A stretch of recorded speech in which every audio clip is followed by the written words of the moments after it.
ہمارے شیخ حضرت مفتی رشید احمد صاحب رحمہ اللہ تعالیٰ فرمایا کرتے تھے کہ انسان کے باہر کے کچھ گناہ ہوتے ہیں، کچھ اندر کے گناہ ہوتے ہیں. ایسا ہی ہے نا؟ ہم لوگ کہتے ہیں نا دل کا بڑا اچھا ہے، چلو چرس پیتا ہے، چلو کوئی بات نہیں، لیکن دل کا کیا ہے بھائی؟ چرس باہر کا گناہ ہے نا.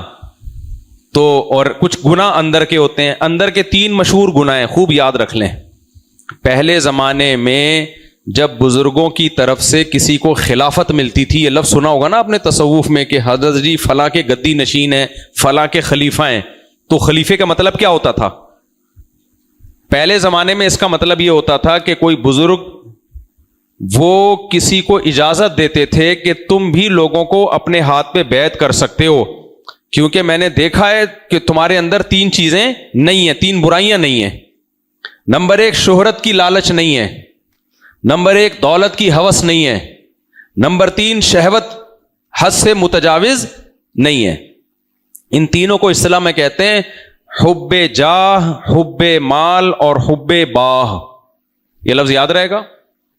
جب ہم کہتے ہیں بندہ 1 نمبر ہے، مطلب پتہ ہے کیا ہوتا ہے؟ شہرت کا بھوکا نہیں ہے. بہت ساری خرابیاں انسان میں پیدا ہوتی ہیں جب وہ شہرت کا بھوکا ہو جاتا ہے. جب شہرت کا بھوکا ہوگا تو دوسرے کی عزت دیکھ کے جلے گا بھی، کیا خیال ہے؟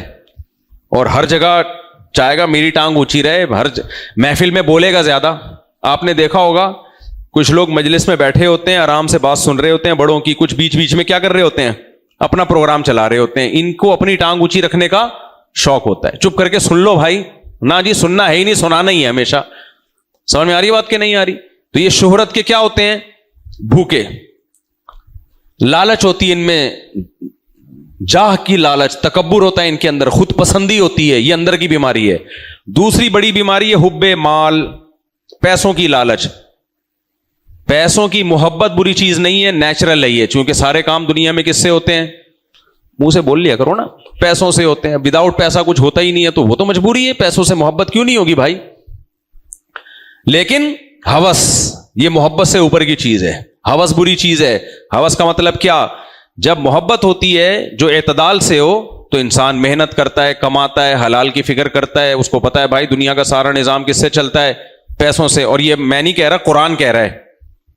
بعض لوگ دنیا کی محبت کی ایسی نفی کرتے ہیں، یہ تکلفات اسلام میں نہیں ہے. کہتے ہیں پیسہ تو کچھ بھی نہیں ہے، ایسے کر رہے ہوتے ہیں، ٹکے کی حیثیت نہیں ہے. اسے کہو ٹھیک ہے اپنی تنخواہ پھر مجھے دے دیا کرو. کہہ رہے تھے میری نظر میں دولت کی 2 ٹکے کی حیثیت نہیں ہے. تو نہیں ہے تو پھر جاب کیوں کر رہا ہے؟ صبح صبح اٹھ کے 8 بجے آفس کیوں پہنچتا ہے؟ وہ طارق بھائی بیٹھے ہوئے ہیں نا، انہوں نے ایک واقعہ سنایا تھا، مجھے یاد آ رہا ہے. وہ بیٹھے ہوئے ہیں، وہ گواہ چشمدید موجود ہیں. انہوں نے بتایا کہ صدر میں کوئی بزرگ ملے ان کو، بڑی داڑھی ان کی، سفید داڑھی اور بڑا نورانی سا چہرہ. میں عاملوں کے خلاف بہت بولتا ہوں نا، تو انہوں نے جب میں مسجد میں نیا آیا تو میں نے بیان کی سٹارٹنگ ہی عاملوں کو گالیاں دینے سے شروع کی. الحمدللہ اس کی برکت سے اب 20 سال ہو گئے یہاں میں ٹکا ہوا ہوں. عامل میرے خلاف جادو ٹونے الفلیتے پلیتے کر رہے ہیں، لیکن ماشاءاللہ آپ ان کی گالیاں دینے کی برکتیں آپ دیکھو. تبھی کسی کا کوئی کام اٹکا ہوا ہو نا تو عاملوں کو گالیاں دے، اللہ کی رحمتیں اس کے انشاءاللہ ساتھ ہوں گی. اللہ کو ایسے لوگ محبوب ہوتے ہیں جو جن چڑیل بھوت بھگانے والوں کو گالیاں دیتے ہیں، کیونکہ ان لوگوں نے بہت لوگوں کی زندگیاں تباہ کی ہیں. پھر ٹاپک چینج ہو رہا ہے پھر. تو انہوں نے صدر میں ایک سفید ریش بزرگ دیکھے.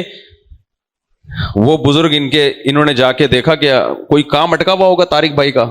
ہر آدمی کا کوئی نہ کوئی اٹکا ہوا ہوتا ہے، یہ نہیں اٹکا ہوا ہوگا. مجھے پورا واقعہ یاد ہے. انہوں نے بتایا کہ میں اس بزرگ کے پاس گیا، انہوں نے مجھے کوئی ماچس کی تیلی یا کوئی چیز دی، بولا یہ زبان پہ رکھو. زبان پہ رکھا، مصری بن گئی. وہ میٹھی مصری نہیں ہوتی چینی کی طرح، ایسا ہی ہے نا، ایسے منہ میں رکھا مصری. بھائی کہہ رہا، میں نے کہا یار یہ تو کوئی عجیب ہی بزرگ ہے یار.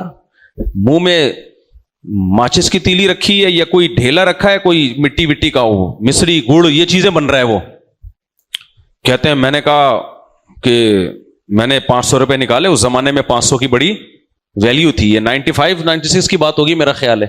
تو 500 روپے ان کو دیے. بزرگ نے کہا مٹی ہے مٹی. نہیں آئی سمجھ میں؟ تبھی تو لوگوں کو تکلف والے لوگ بزرگ لگتے ہیں. تکلف جو سیدھا سیدھا چلتا ہے لوگوں کو وہ بزرگ لگتا ہی نہیں ہے. مثال کے طور پر میں ہوتا، مجھے اس وقت یہ 500 روپے دیتے، میں کہتا ہے تھوڑا سا، کہتا ہے طارق بھائی چھوڑو یار. کہہ رہے نہیں رکھو، شکریہ بہت اچھا ہے یار، اچھا ہے نا، اور کیا چاہیے. کیا خیال ہے بھائی؟ فری پھوکٹ میں جب پیسے آ رہے ہوں اور عزت کے ساتھ آ رہے ہوں، ذلیل ہو کے بھی نہ آ رہے ہوں، تو کس کو برا لگتا ہے پیسہ؟ کیا خیال ہے؟ کوئی برا لگتا ہے؟ یہ سب کو اچھا لگتا ہے یار، لیکن عزت کے ساتھ ہو، بھکاری بن کے نہ ہو. تو میں ہوتا تو میں رکھ لیتا. تو یہ مجھے بزرگ سمجھتے؟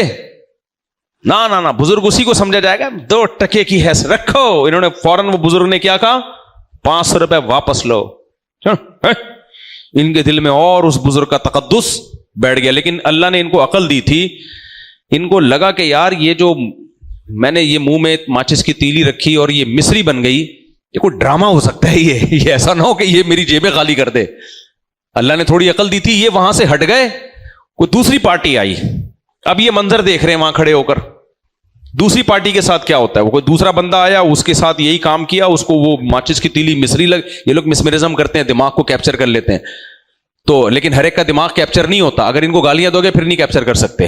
کانفیڈنس ہوتا ہے نا، پھر نہیں ہوتا کیپچر. یہ سارے کیپچر ویپچر انہی کے ہوتے ہیں جو ان کے رنگوں میں آ جاتے ہیں. تو میں انشاءاللہ اللہ پہ توکل کر کے کہہ رہا ہوں، میں ہوتا نا، مجھے ماچس کی تیلی ہی لگتی.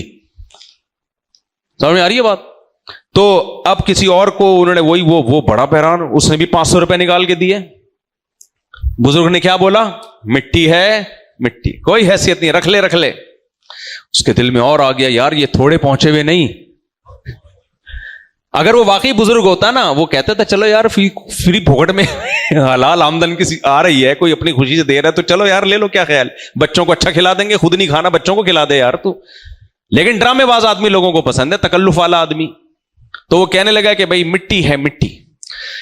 اب ان صاحب نے کہا کہ حضرت آپ جو ہے ہمارے گھر میں حالات بڑے خراب چل رہے ہیں. آپ کو پتہ ہے مسلمان کوئی بھی دنیا میں ایسا نہیں جس کے گھر میں حالات ٹھیک چل رہے ہوں. آج کل سب مسلمانوں کے منہ پہ ایک ہی جملہ ہے، گھر میں حالات. صبح پراٹھے کھا رہا ہوگا 2-6 انڈوں کے ساتھ، مکھن بھی ہوگا، بلائی بھی ہوگا ساتھ میں، اور دوپہر کو کھانے کے لیے 20 قسم کی چیزیں ہوں گی، رات کو بھی، شام کو چائے کے ساتھ پاپے بھی، سموسے بھی، بسکٹ بھی، لیکن حالات پھر بھی ٹھیک. یہ ناشکری کا وبال ہے جو لوگوں کے چہروں پہ آتا ہے، اللہ بچائے. خیر، تو وہ اس نے کہا کہ حضرت ہمارے گھر کے حالات ٹھیک نہیں ہیں. کیا مسئلہ ہے بیٹا بتاؤ؟ جی غربت بہت ہے. کیا چل رہی ہے گھر میں؟ غربت. کوئی بات نہیں، میں آؤں گا، کچھ عملیات کروں گا، تمہارا پیسہ کیا ہو جائے گا؟ ڈبل. طارق بھائی کہتے ہیں میں نے اس بندے کا نمبر لے لیا تھا نا، آپ نے اس کا ہے نمبر نہیں لیا، پھر بہرحال کسی طرح سے رابطے میں رہے اس سے. اب وہ بندہ ان بزرگ کو لے گیا گھر. حضرت جی کو کہاں لے گیا؟ گھر. حضرت جی کا کام ہے وہاں پر عملیات کرنی ہے حضرت جی نے، اور پیسہ برسنے لگے گا. تو حضرت جی نے یہ کیا، حضرت جی نے فرمایا کہ جتنی بھی گھر کی لیڈیز ہیں وہ سارا سونا لا کے یہاں رکھیں اس رومال میں. جتنا پیسہ ہے، چادر بچھائی حضرت جی نے، سارا پیسہ یہاں لا کے رکھیں، ساری چوڑیاں بالیاں، شک نہیں کرنا حضرت جی پہ، سب کچھ یہاں لا کے رکھ دیں، اور میں اس پہ عمل پڑھوں گا، وہ سارا کیا ہو جائے گا؟ ڈبل. عمل پڑھوں گا اور سب کیا ہو جائے گا؟ ڈبل ہو جائے گا. ماشاءاللہ اللہ تعالیٰ نے بے وقوفوں کی دنیا میں کمی رکھی نہیں ہے. اور حضرت جی نے پہلے ڈرا دیا کہ اعتماد کرنا، ایسا نہ ہو کہ 2-4 بالیاں چھپا کے رکھ دو تو یہ پھر بے اعتمادی پہ یہ چیزیں، یہ عقیدت، جب تک عقیدت نہیں ہوگی یہ پیسہ ڈبل نہیں ہوگا. ٹرسٹ، یہ سارے چیزیں کس پر چلتی ہیں؟ ٹرسٹ پہ چلتی ہیں. جناب سب کچھ لا کے رکھ دیا گیا، اور اس نے کہا خواتین بھی آ جائیں، پردے میں برقع پہن کے بیٹھ جائے. ساری خواتین پردے میں برقع پہن کے بیٹھ گئیں، اور لائٹ بجھا دی، اور سب کو بولا منہ نیچے کر کے یہ والی تسبیح پڑھنا شروع کر دو. اور کوئی آدھے گھنٹے سے پہلے، آدھا یا پونا گھنٹہ جو بھی اس کے ٹائم تھا، کوئی سر اٹھا کے نہیں دیکھے بس، کیونکہ عمل الٹا ہو جائے گا اس سے. عمل کیا ہو جائے گا؟ الٹا. پھر میں ذمہ دار نہیں ہوں گا، الٹا عمل نہ ہو جائے. وہ سارے مسٹنڈوں کی طرح خواتین بھی مرد بھی منہ نیچے کر کے بتی بجھا کے بیٹھے ہوئے عملیات کر رہے ہیں. سب بڑے آرام سے نا سارا سامان لپیٹا، ٹاٹا بائے بائے کر کے نکل لیے پتلی گلی سے. کوئی بلا لیا ہوگا، کوئی رکشے والا، کوئی ٹیکسی والا، باہر جا کے شاید داڑھی واڑی بھی اتار دی ہوگی، واللہ عالم. وہ رونا پیٹنا شروع، اور آدھے گھنٹے تک وہ یوں منہ ہی کر کے بیٹھے ہوئے. منہ اٹھا لیا تو ایسا نہ ہو کہ الٹا نہ عمل ہو جائے. کافی دیر کے بعد جا کے ان لوگوں نے جب آنکھ کھولی اور ایک کونیاں ماری ہیں، بھائی کیا ہو رہا ہے یہ شارٹ مارکیٹ سے. خیر، تو میں عرض کر رہا تھا, جلدی جلدی بات کو کمپلیٹ کرتا ہوں. 3 چیزیں ہیں, حب جاہ, حب مال اور حب باہ. ان تینوں کو کنٹرول کرنا ضروری ہے. تو اس میں میرے شیخ حضرت مفتی رشید احمد صاحب رحمہ اللہ تعالی ایک بات فرمایا کرتے تھے کہ حب باہ بھی گھٹیا بیماری, حب جاہ بھی بری بیماری, یعنی اس کا علاج بہت مشکل ہے. کسی کو مشہور ہونے کا شوق ہو جائے نا, تصوف میں کہا جاتا ہے سب سے مشکل علاج اس شخص کا ہے, کیونکہ یہ بہت خطرناک ہے. جب شوق ہو جائے نا میری ٹانگ ہر جگہ اونچی رہے, اس میں تواضع پیدا کرنا بڑا مشکل ہوتا ہے. تو علاج مشکل ہونے کے اعتبار سے سب سے مشکل حب جاہ ہے. حب باہ بھی آسان ہے, ٹھرکیوں کا علاج بھی آسان ہے اگر وہ کرنا چاہیں. کم وقت چاہتے نہیں ہیں نا, اس لیے علاج نہیں ہوتا. چاہیں تو ٹھیک ہو جائیں گے چند دنوں میں. جو حب باہ کے مریض ہیں نا, ان کو میں ایک نسخہ بتاتا ہوں. جن کو ٹھرک ہر وقت لڑکیوں کو جھانک رہا ہے, وہ حضرت فیروز میمن صاحب سے بیعت ہو جائیں, ٹھیک ہو جائیں گے انشاءاللہ. اللہ پہ توکل کر کے گارنٹی سے کہہ رہا ہوں, جس کو یہ بندنظری نہیں چھوٹ رہی نا, یہاں سے کوئی خاتون گزرتی ہے وہاں سے گھر تک پہنچا کے آتا ہے, وہ نظر نیچی نہیں ہو رہی اس سے. کوئی ٹک ٹاک پہ آ گیا بس اسی کو دیکھنے میں لگ جاتا ہے, تو وہ کس سے بیعت ہو جائے؟ حضرت فیروز میمن صاحب سے. پھر بھی اگر اس کی ٹھرک صحیح نہیں ہوئی تو سمجھ لو کہ کائنات میں اب کوئی اس کی ٹھرک کو ٹھیک, یا تو وہ بیعت ہونے میں مخلص نہیں ہے, علاج چاہتا ہی نہیں ہے. تو ہمارے حضرت فرمایا کرتے تھے کہ حب باہ کا علاج بھی آسان ہے. خاص طور پہ جب نکاح وکاح ہو جاتا ہے تو بھی انسان کو بہت فرق پڑ جاتا ہے. جب حلال مل جاتا ہے اس کو تو بھی بہت فرق پڑ جاتا ہے اس کی زندگی میں. اور دوسری بات, حب مال کا علاج بھی آسان ہے. سب سے مشکل علاج کس کا ہے؟ بولو حب جاہ. یہ جو مشہور ہونے کا شوق اور میری ٹانگ ہر جگہ, یہ بہت مشکل علاج ہے. کاش اس لیے بھی مشکل ہے کہ ایسا بیمار اپنے آپ کو بیمار سمجھتا ہی نہیں ہے, کیونکہ وہ تو خود پسندی میں مبتلا ہے نا. وہ تو سمجھ رہا ہے میں ہوں اس قابل کہ مجھے عزت دی جائے, ہر جگہ میری بات رکھی جائے. وہ تو اپنے آپ کو بیمار سمجھتا ہی نہیں ہے, اس لیے علاج اس کا سب سے مشکل ہے. لیکن فرمایا کرتے تھے گھٹیا بیماری جو سب سے زیادہ ہے نا, وہ حب مال ہے. دیکھو, ایک آدمی کو کینسر ہو گیا, علاج مشکل ہے یا نہیں ہے؟ بلکہ بعض دفعہ تو لا علاج ہوتا ہے. ایک کو بواسیر ہو گیا, اس کا علاج کینسر سے آسان ہے یا نہیں ہے؟ بولو نا, آسان ہے. لیکن گھٹیا بیماری کون سی ہے؟ بولو, بواسیر. بتاتے ہوئے شرم آئے گی, کیا خیال ہے؟ برا لگے گا. علاج میں بھی آدمی بس چھپاتا ہے یہ بیماری, کچھ اور کہہ دیتا ہے, مجھے قبض ہے, ذرا بیٹھا نہیں جا رہا وغیرہ وغیرہ, گھما دے گا بات کو. تو اس سے پتہ چلتا ہے بعض بیماریوں کا علاج مشکل تو ہوتا ہے لیکن وہ گھٹیا نہیں سمجھی جاتی, اس سے انسان کی عزت نہیں جاتی ہے. شوگر کی بیماری ہے, یہ بھی زیادہ, بواسیر سے تو زیادہ خطرناک ہے نا. بواسیر تو علاج ہو جاتا ہے. اچھا, بواسیر کے علاج حکیم لوگ زیادہ اچھا کر لیتے ہیں ڈاکٹروں سے, اس کے ایکسپرٹ حکیم ہوتے ہیں.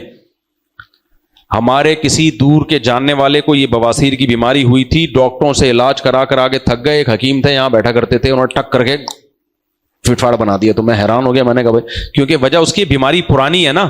تو جو پرانی بیماریاں صدیوں سے چلی آ رہی ہیں اس میں حکیم تجربے کر کر کے بہت ایکسپرٹ ہو چکے ہیں, تو وہ بعض دفعہ کر دیتے ہیں علاج. ڈاکٹر نہیں مانتے اس بات کو لیکن وہ حکیم کر دیتا ہے. لیکن حکیم ایک نمبر ہو, کوئی الٹا سیدھا مل گیا تو بواسیر کے ساتھ بھی کچھ ہو جائے گا. اب سوچو کیا ہو سکتا ہے. خیر, تو گھٹیا بیماری کیا ہے؟ حب جاہ کا علاج مشکل ہے, حب باہ کا علاج آسان ہے. یہ بھی گھٹیا بیماری ہے, لیکن حضرت فرماتے تھے سب سے زیادہ جو گھٹیا بیماری ہے نا انسان کے چہرے پہ بدنما داغ, وہ حب مال ہے. پیسوں کی لالچ. نہیں آئی سمجھ میں بات؟ کیونکہ یہ شہوت کی ٹھڑک بھی وقتی ہوتی ہے اور کسی حد تک نیچرل بھی ہے, کسی حد تک. بھائی مرد کو اللہ نے عورت کی طرف رغبت رکھی ہے. کہ یہ جو پیسوں کی محبت ہے نا, یہ انسان کے ذہنی طور پر گھٹیا ہونے کی علامت. اب میں اس بات کو ذرا مثال سے سمجھاتا ہوں. آپ کہو گے یار کیوں نہیں ہے یار, پیسے سے جب سب کچھ ہوتا ہے تو کیا؟ بھائی دنیا ہے مسافر خانہ, سب کو پتا ہے بہت تھوڑے دن کے لیے آئے ہیں یہاں پہ اور صبح و شام جنازے دیکھ رہے ہیں. تو یہ بلڈنگیں بڑی خوبصورت ہیں لیکن ان کے لیے جن کو 1000 سال کی عمریں اللہ نے دی ہیں, 50-55 کے حساب سے 1000 گز کے بنگلے کی 2 ٹکے کی حیثیت نہیں ہے.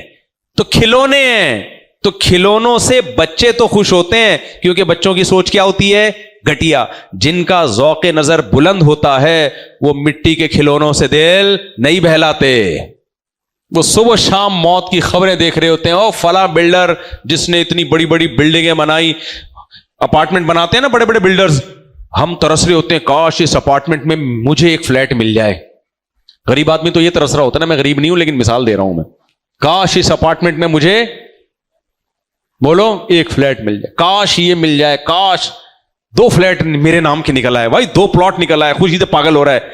تھوڑے دن میں اطلاع آتی ہے وہ بلڈر کا مالک ہارٹ اٹیک سے, وہ جو بلڈر تھا نا بلڈنگ کا مالک ہارٹ اٹیک سے نکل لیا. عبرت نہیں ہوتی کہ ابے جس کے سارے اپارٹمنٹ تھے وہ نکل لیا اور بغیر بتائے نکل لیا. میں جان کر غلط اردو استعمال کر رہا ہوں, وہ کہنا یہ چاہیے نکل گیا. فصیح اردو یہ ہے کہ وہ تشریف لے گئے. اتنے بڑے بلڈر ہارٹ اٹیک ہوا اور دار فانی سے ہمیشہ کے لیے کوچ کر گئے, کہنا تو یہ چاہیے نا, لیکن میں کہہ رہا ہوں پتلی گلی سے نکل لیا, کیونکہ جس اسٹائل سے وہ نکلتا ہے اس پہ یہ تشریف کے لفظ فٹ ہی نہیں ہو رہے. بھائی دیکھو, تمہیں کسی کو اپنے گھر سے نکالنا ہو نہ جا رہا ہو تو پھر یہ نہیں کہا جاتا تشریف لے جائیے, اس کو پتلی گلی سے نکل یہاں سے فوراً نکل رہا ہے کہ نہیں نکل رہا. پھر یہ نہیں بولو نکل رہا ہے کہ نہیں نکل رہا, اس کو نکل رہا ہے کہ نہیں نکل رہا, ایسے بولتے ہیں کہ نہیں نکلتے, بولتے ہیں. تو فرشتے جس حساب سے انسان کو مارکیٹ سے شارٹ کرتے ہیں نا, تو وہ ایسا منظر نہیں ہوتا کہ اب آپ دنیا سے جانے والے ہیں, اب آپ آرام سے ذرا لیٹ جائیں اور جتنے اپنے فلیٹ ہیں ذرا ان کا حساب و کتاب کلیئر کر لیں, اور یہ بلڈنگ کا پروجیکٹ مزید آپ کے بچوں میں کس کے حوالے کر رہے ہیں, ایسا کچھ بھی نہیں ہوتا. پھر وہاں سے قبر سے فرشتے آئے ہوئے اور ریسیونگ کے لیے, پھر ہم فرشتوں کے حوالے کر رہے ہوں یہ آپ کی امانت. نا میرے بھائی ایسے نکلتا ہے, وہ خود بھی کہتا ہے یار یہ تو میں نے کبھی سوچا ہی نہیں تھا. وہ کیا کہہ رہا ہوتا ہے, ابھی یہ تو میں نے سوچا ہی نہیں تھا, ایسے بھی نکل سکتا ہے انسان. اور سارے ایسے ہی جا رہے ہیں. ابھی اسلام آباد میں کسی ریلیٹو سے ملنے گیا, ان کو کینسر تھا, ڈاکٹروں نے کہہ دیا آپ 1.5 سال سے زیادہ زندہ نہیں رہو گے. تو ہم بھی چلے گئے, ہم نے کہا چلو, بڑے اللہ نے ان کو حوصلہ دیا تھا. حالانکہ ڈاکٹروں نے تو 6 مہینے یہ سال کا ٹائم دیا تھا. کیموتھراپی کے لیے گئے, واپس لاش آئی, ان کی لاش آئی واپس. اب سب کہہ رہے ہیں بھائی یہ تو بولا ہی نہیں تھا ڈاکٹر نے, کم از کم ہمیں یہ اندازہ تھا 6 مہینے سال تو ہوگا, اور جوان آدمی. ڈاکٹر نے کہا وہ پینک اٹیک ہوا ان کے اوپر, کیونکہ ایک دماغ میں ایک چیز بیٹھ گئی تھی تو وہ نہیں برداشت کیا انہوں نے. کووڈ میں دیکھ لو, کووڈ میں نا ہم لوگ یہاں بیٹھ کے فیصلہ کر رہے ہوتے ہیں کتنے لوگ مرے, ہسپتالوں میں جا کے دیکھو, ڈاکٹر بتائیں گے آپ کو کیسے جوان تگڑے لوگ نکلے ہیں. ایک کیس ہمارے سامنے آیا, ماں باپ کو اور بیٹے کو تینوں کو کووڈ ہوا, ماں باپ بچ گئے, بیٹا نکل لیا. حالانکہ وہ جوان تھا, اس کا امیون سسٹم زیادہ مضبوط تھا, لیکن نکل گیا وہ.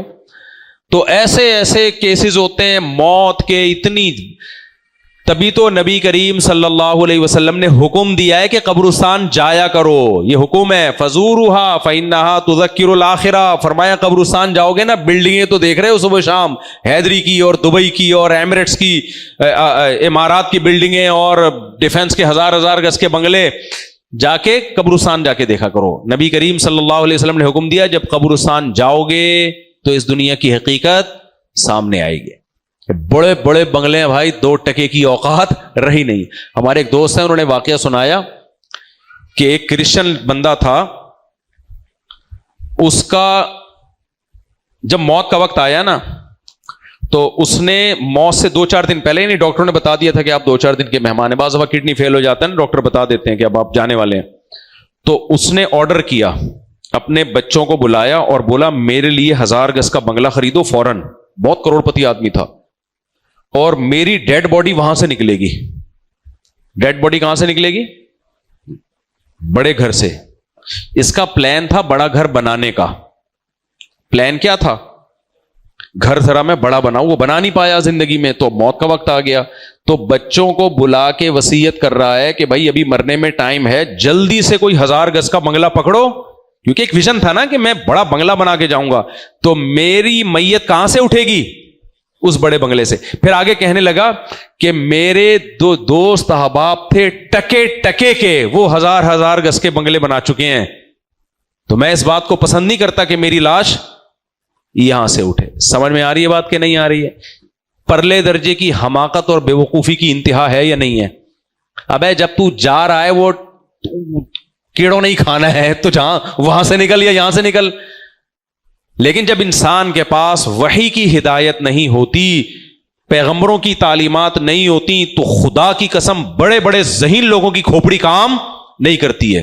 یقین نہ آئے جا کے باہر دنیا میں دیکھ لو، باہر کی دنیا میں دیکھو نا، حشر نشر کیا کیا ان کمبختوں نے اپنا. ایک طرف سائنسی ایجادات کی بھرمار ہے، دوسری طرف قانون ایسے بنا رہے انسان کہتا ہے میں سر دیوار سے جا کے ماروں، ان کو ہو کیا گیا ہے؟ ایسے ایسے قوانین بنا رہے ہیں. کیوں؟ قرآن نے کہا ہے یا ایھا الذین آمنوا، اے لوگو جو ایمان لائے ہو، ان تتقوا اللہ، اللہ سے ڈرو گے، اللہ کی مانو گے، یجعل لکم فرقانا، تو اللہ صحیح اور غلط کی تمیز تمہارے اندر پیدا کر دے گا. جب تک خدا کو کوئی نہیں مانتا، خدا کے پیغمبروں کو نہیں مانتا، اس کی کھوپڑی میں یہ کہ صحیح کیا ہے غلط کیا ہے اس کی صلاحیت ہی پیدا نہیں ہوتی ہے. میں ایک کنٹری میں گیا باہر، میں نے نمونہ دیکھا وہاں پہ. کیا دیکھا؟ کنٹری کا نام نہیں لوں گا، پھر مسائل کھڑے ہو جاتے ہیں میرے لیے. اس کنٹری کا بھی جو سب سے ترقی یافتہ شہر تھا نا، وہاں جانا ہوا میرا. یعنی دنیا میں ٹیکنالوجی کا ہب سمجھا جاتا ہے اس جگہ کو، اور بہت ہی خوبصورت بنا ہوا ہے. تو ایسے نمونے میں نے سڑکوں پہ چلتے ہوئے دیکھے وہاں پہ. یعنی ہے آدمی پورا مرد ہے، لڑکیوں والی پینٹ پہنی ہوئی ہے، سینڈل پہنی ہوئی ہے، پوری شیو نظر آ رہی ہے اس کی داڑھی، اور چل رہا ہے کیسے؟ ہائے اللہ ہوئی اللہ والے طریقے سے سینڈل پہن کے. لیکن لوگ رسپیکٹ دے رہے ہیں کہ ایز یو وش، اگر آپ کو یہ لائف پسند ہے، اس کو وہ آزادی کہتے ہیں. ہمارے ہاں کیا حشر ہوگا اس کا یار، عزت محفوظ رہے گی اس کی؟ خیر، اس کو وہ رسپیکٹ دے رہے ہیں کہ بڑی ماشاءاللہ. تو میں نے کہا یار اتنی عقل مند قوم دنیا میں کتنی ترقی کر رہی ہے، لیکن خدا نہیں ہے نا ان کی زندگی میں، ان کی عقلیں برباد ہو گئی، بیڑا غرق ہو گیا ان کا. کہاں لے آئے قوم؟ تو دو بالیاں ہوتی ہیں کان میں، جس سے پتہ چل جاتا ہے کہ اس کے الگ ٹائپ کی چیز ہے. یہ وہی ہے جو میں نے بھی نمونے کی مثال دی آپ کو. خیر، تو ہمارے حضرت فرمایا کرتے تھے 3 بیماریاں ہوتی ہیں، حب جاہ، حب مال اور حب باہ. ان میں سب سے مشکل علاج حب جاہ کا، سب سے مشکل، پھر اس کے بعد حب مال کا، پھر اس کے بعد حب با، یعنی جو شہوت کی ٹھڑک ہے اس کا علاج بھی مشکل ہے، لیکن پچھلی 2 بیماریوں کی نسبت آسان ہے. مجھے یہ یوتھ کلب والے نا، یہ یونیورسٹی میں بہت کام کر رہے ہیں. میں 2 سال پہلے حج پہ گیا، یہ ملے مجھے، وہ جو راجہ ضیاء نام ہے نا ان کا. کہنے لگے مفتی صاحب بڑے اکیلے بیٹھ کے نا ہم جو گپ شپ لگا رہے تھے، کہہ رہے یار یونیورسٹیوں کے حالات بہت خراب ہیں. میں نے کہا کیا ہو گیا بھائی؟ کہہ رہے ہیں ایک ماں میرے پاس آئی، کہنے لگی میرے بچے کی گرل فرینڈ ہے تو میں بہت پریشان ہوں. کہتے ہیں میں نے کہا شکر ادا کرو بوائے فرینڈ نہیں ہے. ہمارے ایک دوست ہیں، انہوں نے آج بھی اس طرح کا میسج بھیجا. کہہ رہے ہیں ابھی معاملہ اس سے آگے چلا گیا ہے. مجھے لگا یار یہ تھوڑا زیادہ ہو گئی ہے، اتنا بھی نہیں ہے یار. کہہ رہے ہیں میں نے اس کی ماں کو سمجھایا گرل فرینڈ ہے، اس کا حل ہے، شادی وادی ہو سکتی ہے، اس سے ہٹا کے کسی اور لڑکی کی طرف کنورٹ کیا جا سکتا ہے اس کو کہ وہ زیادہ خوبصورت ہے ادھر کر لے، یا شادی کے بعد جیسا بھی ٹھرکی ہو کسی حد تک تو ٹھیک ہو ہی جاتا ہے نا. کیا خیال ہے؟ تو ایک شادی سے ٹھیک نہیں ہوگا، دوسری کرا دیں گے. کہہ رہے لیکن میں نے اس سے کہا کہ شکر ادا کرو بوائے فرینڈ، یعنی یہ تمہارا بچہ کیا چل رہا ہے؟ ایسا نہ ہو اب آپ لوگ بنانا شروع کر دو کہ ہم تو حرام، گرل فرینڈ بھی حرام ہے، قرآن نے صاف طور پہ منع کیا ہے. اچھا، میں یہ بات سن کے حج سے واپس آیا، میں بڑا پریشان کہ یار ایسا بھی ہو رہا ہے. اللہ کی قدرت، ایک فون آیا میرے پاس. مسائل میں تھوڑا کبھی کبھار سن لیتا ہوں. خاتون کا فون آیا، کسی نے بتایا کہ بھئی بہت عرصے سے آپ سے رابطے کی کوشش کر رہی ہیں. میں نے فون اٹھایا، میں نے کہا جی ارشاد فرمائیں. مفتی صاحب بہت پریشان ہوں. میں نے کہا کیا ہو گیا؟ میرا بیٹا ہے، ادھر ہی لانڈی کی خاتون، میرا بیٹا ہے، میری زندگی عذاب بن گئی ہے. میں نے کہا کیا ہو گیا بھائی؟ چرس پی رہا ہے، ہیروئن پی رہا ہے؟ نہیں، وہ کہہ رہے میری شادی کرو. تو میں نے کہا تو بہت اچھا کہہ رہے ہیں، ماشاءاللہ کر دیں. کہہ رہے نہیں، جمشید سے کہہ رہے میری شادی کرو. میں نے کہا میں ہل گیا. میں نے کہا کیا کہہ رہی ہو بھائی؟ تو میں نے کہا شاید بیٹی کو غلطی سے بیٹا لوگ کہہ رہے ہوتے ہیں نا, میرا بیٹا میرا بیٹا, کہہ رہی یہ لڑکا ہے. میں نے کہا کیا ہو گیا؟ کہہ رہی آپ کو سن کے جو ٹینشن ہوئی ہے, سوچو جو میں ماں ہوں مجھ پہ کیا گزر رہی ہوگی. میں نے کہا یہ کیسے اس کو؟ کہہ رہی فیس بک پہ کسی گورے نے خراب کیا ہے اس کو. فیس بک پہ ریکویسٹ قبول کرتے ہیں نا, کسی گورے کی ریکویسٹ آ گئی تھی, اس گورے سے دوستی, اس نے اس کو کیا بنا دیا, گے. اب اس کا دل کس پہ آ رہا ہے؟ ادھر لانڈی کے کوئی جمشید صاحب نہ سمجھے, یہ تو میں نے فرضی نام بتایا جمشید, اس کا نام تو پتہ نہیں کیا تھا, فرض کر لو جمشید تھا وہ. دل کس پہ آ گیا ہے؟ میں نے تو زندگی میں پاکستان میں پہلی دفعہ سنا بھائی یہ ہو رہا ہے. کہنے لگی میں وہ فیس بک پہ اس کو خراب کر دیا کسی نے. میں نے کہا الحمدللہ الذی عافانا مما ابتلاہ بی, اللہ تیرا کتنا فضل, ہمیں اور ہماری نسلوں کو تو نے اس عذاب سے بچایا. اس لیے بھائی اچھا یہ فیس بک پہ لڑکے گے بنتے ہیں. ایک اور خاتون کا, اس کو تو پھر کیا ہوا وہ میں بتاتا ہوں. ایک اور خاتون نے بتایا کہ میرے 3 بچے نیک, پرہیزگار, شریف, شرفا, غالباً حافظ قرآن بھی, ایسی ٹوپیاں پہن کے سفید سفید جمعہ پڑھنے جاتے ہیں, اور وہ ہیں گے. میں نے کہا یہ کیسے ہوا؟ کہہ رہی ہے میں ڈاکٹر کے پاس لے کر گئی, سائیکیٹرسٹ کے پاس, سائیکولوجسٹ کے پاس. بھائی تو جب کھودا گیا ہے, کریدا گیا ہے, تو پتا چلا موبائل پہ انہوں نے آئی ڈی بنائی ہوئی ہے, اور موبائل پہ ایسی ویب سائٹس ہیں اور ایسی آئی ڈیز ہیں جن کا کام ہے بچوں کو گے بنانا. تو یہ راتوں کو چھپ چھپ کے رضائیوں میں گھسے ہوئے ان سے بات کر رہے ہوتے. یہ میں اس لیے واقعہ نہیں سنا رہا کہ برائی پھیلے, اس لیے سنا رہا ہوں کہ بچوں پہ نظر رکھو. بچے فیس بک کے ذریعے بھی خراب ہوتے ہیں, اور ایک دفعہ یہ سڑ جائے نا, اللہ کی پناہ ہے پھر اس عذاب سے نکلنا. اللہ نے قوم لوط کو پوری کو تباہی کر دیا, وہ انسان کے بچے نہیں بنے وہ. ہاں توبہ کا دروازہ کھلا ہوا ہے, جس کو اگر خدا نخواستہ کسی سے گناہ ہو گیا ہو. تو میں نے اس خاتون سے کہا, میں نے کہا یہ تو بچے کو سزا دیں. کہہ رہی ہے FIR بھی کٹوائی ہے, مارا پیٹا بھی ہے. وہ کہہ رہے میں شادی کروں گا تو اسی سے, اور زہر کھانے کی دھمکیاں دیتا ہے. تو اللہ کی پناہ ہے. تو ہمارے ہاں اکثریت ایسی نہیں ہے. سمجھ میں آ رہی ہے بات؟ تو میرے بھائی یہ جو اسلام ہے نا, اسلام خدا کی قسم آخرت تو بعد میں, ہمیں اس نے دنیا میں زیادہ سکون دیا ہے.